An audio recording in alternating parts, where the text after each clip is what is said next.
So, Chris, first LA, D.C., now potentially Baltimore, Chicago. From a law enforcement perspective, in terms of planning and effectiveness, what do you see in what the president is talking about doing? Well, I think, as Governor Moore articulated, this is a manufactured crisis, which he's done repeatedly to justify the deployment of troops in L.A., U.S. Marines in L.A., completely inappropriate. And I would say, arguably, one of the most anti or un-American things that you could do. You know, as we approach our 250th anniversary, you know, remember what we rebelled against. It was tyrannical rule, oppressive policies, and the stationing of troops in U.S. cities. Troops are not there for policing. It's why Posse Comitatus was drafted after the Civil War, you know, getting us through Reconstruction, and there are a few exceptions for it. None of the things he is mentioning are exceptions. The use of National Guard, they're not police. There's not an emergency. There's not a national emergency. There's not an insurrection. All the things that you're allowed to use National Guard troops to support policing, none of those things exist right now. So they'll be ineffective. They're not trained. They don't have the authority to do it. And if he truly wanted to drive crime down, like he could have done in D.C., you could surge the FBI and other federal agencies to supplement the actions that are going on there, but in limited scale, going after violent gangs, going after, you know, fugitives. There's some things that you could do, but this broadsword is not the approach that you want. Yamiche, the president has essentially declared victory in D.C. That's what we just heard from him as he continues to speak in the Oval Office. So what might that mean for what's next? Well, the president is declaring a sort of victory in Washington, D.C., but he's also tightening his grip around the city. Just today, the president signed an executive order trying to force Washington, D.C. to end its cashless bail system that's been there since 1992. And a second executive order is targeting nationwide cities and states. That being said, the president has also said that he wants to send the National Guard to other cities and states. He specifically name-checked Maryland and California, though he also said maybe he wants to be invited. Take a listen. We want to go from here to other places, but I was telling some of the people that in a certain way, you really want to be asked to go. You know, I hate to barge in on a city and then be treated horribly by corrupt politicians. Now, the president said in part that he wants to be invited because he doesn't want politicians to take credit for any sort of drop in crime that might come from a federalization or federal actions in a city or state. But the president also said, and this is really important, that he's not going to wait to be invited. So he's also essentially hinting at the idea that he might send the National Guard into Illinois or California or Maryland against the wishes of those governors. Chris? Thank you for that, Yamiche. Governor, look, you understand very clearly what it means when the National Guard comes into your state, what it means when it comes in to a community.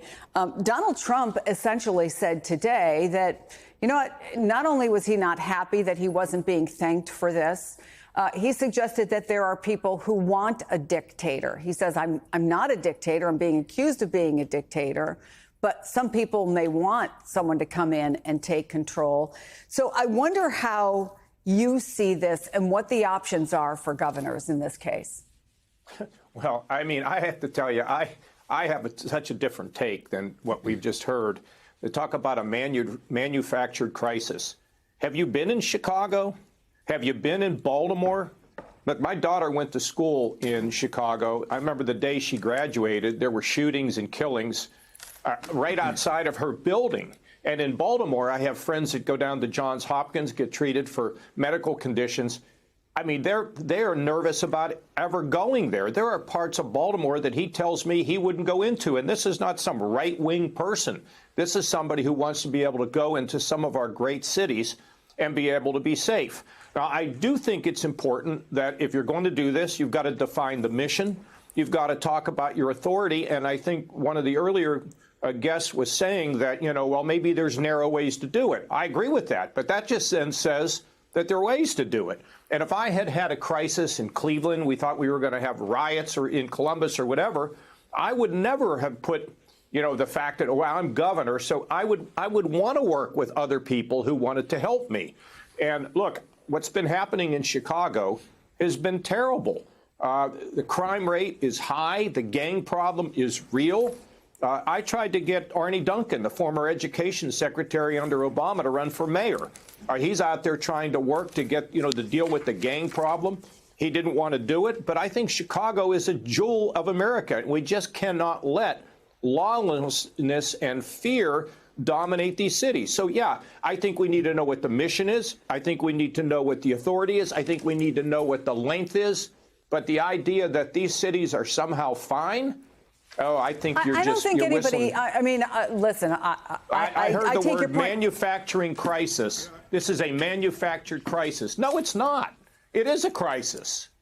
There are Go ahead, people at Basil. You're risk in dying to these jump in cities. here. So I absolutely disagree, because if this were a crisis, rents wouldn't be $4,000 a month for a studio, right? We have an affordability crisis in some of these cities because people want to move there. People want to live there. So you can't have this manufactured crisis and think that it's a real crisis if you have if there is a demand for $4,000 a month studio apartments. So having said that, the one point, and I agree with everything you said, and one of the things that you said at the end is where I want to pick up on. You mean Chris or the Chris, governor? I'm sorry, Chris. Yeah. This said that you said at the end that I want to pick up on, because what does get left out in this conversation is that the people that live in those communities, these communities where all this alleged crime is taking place, those residents are not passive in wanting to try to make their communities better. So what they do is they do partner with law enforcement. They go to the local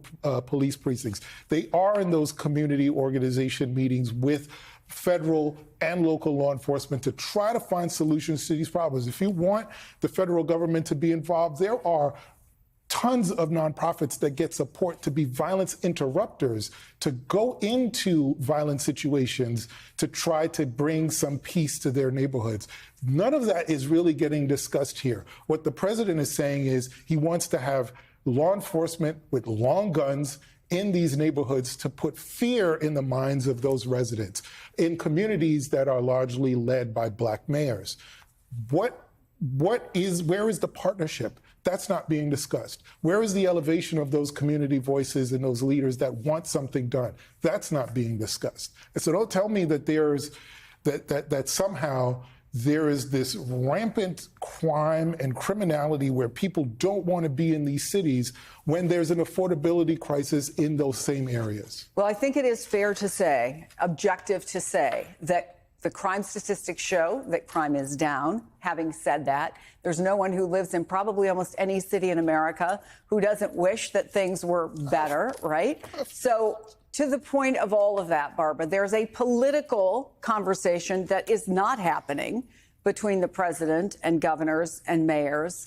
The mayor of Chicago, Barbara, put out a statement yesterday saying, this is just in part, quote, "We are currently evaluating all of our legal options to protect the people of Chicago from unconstitutional federal overreach." Do they have legal options, Barb? Yes. So, what we saw in Los Angeles was the president relying on a very particular authority when there was unrest in relation to protests about immigration. He was able to use an authority there. In Washington, D.C., we have a very unique municipality that is the seat of the federal government that gives the president some authorities to control policing there for a limited period of time. When it comes to other cities generically across the country, the president must rely on a specific authority. If he's going to declare an emergency, he has to state the basis of it. He has to find a statute to hang his hat on. And so until we know what that is, it's difficult to know what authority he might have whatsoever to go into these cities. But if he does, I imagine that cities may challenge that assertion of authority. In Los Angeles, the authority required that there be some sort of insurrection or rebellion. Ordinary high crime statistics are not the same as an insurrection or a rebellion. Under the Posse Comitatus Act, the National Guard and other law enforcement agencies are prohibited from simply enforcing the law, criminal laws against the people. That goes right back to the origins of our country, where we worried about overreach by a federal government that was acting like a monarchy. And so I'm sure cities like Chicago and Baltimore, if they do find the president bringing in federal troops or federal law enforcement to take on this sort of overriding role, we will see legal challenges to that. So I'm wondering, Chris, one thing the governor of Illinois said over the weekend was this: Trump's goal is to incite fear in our communities and destabilize existing public safety efforts to create a justification to further abuse power. We've pointed this out in some places. Baltimore, Chicago, violent crime rates have been going down. They are down. Again, are they where everyone would want them to be? You'd want them to be at zero. Having said that, could these deployments actually hurt what these efforts have been and the way that they have been moving in the right direction? Yeah, by the way, I agree with the governor. Like, I have a daughter who lives in Washington, D.C., and there is crime there, but this is not the way you solve it. I drove into Washington, on Friday and Saturday. There were not tires burning. There weren't roving mobs of people with weapons. So the deployment of the military is not the approach. And look back at L.A. They deployed U.S. Marines. I'm a former U.S. Marine. It's an infantry battalion. The basic maneuver component is an infantry rifle squad. The mission is to locate, close with, and destroy the enemy by fire and maneuver, or to repel the enemy's assault by fire in close combat. That is the stated mission. That is not what we should be sending to U.S. cities. The second order effect of normalizing that is you're going to start getting people pushing back. So you will create that very violence that you're trying to drive down. I've been deployed all over the world. You want to see how an insurgency starts? You put unnecessary militarization and oppressive policies in a place. And again, going back to our origin story, the reason the Boston Tea Party happened, which was an act of political violence, was in rebellion against such deployments of troops.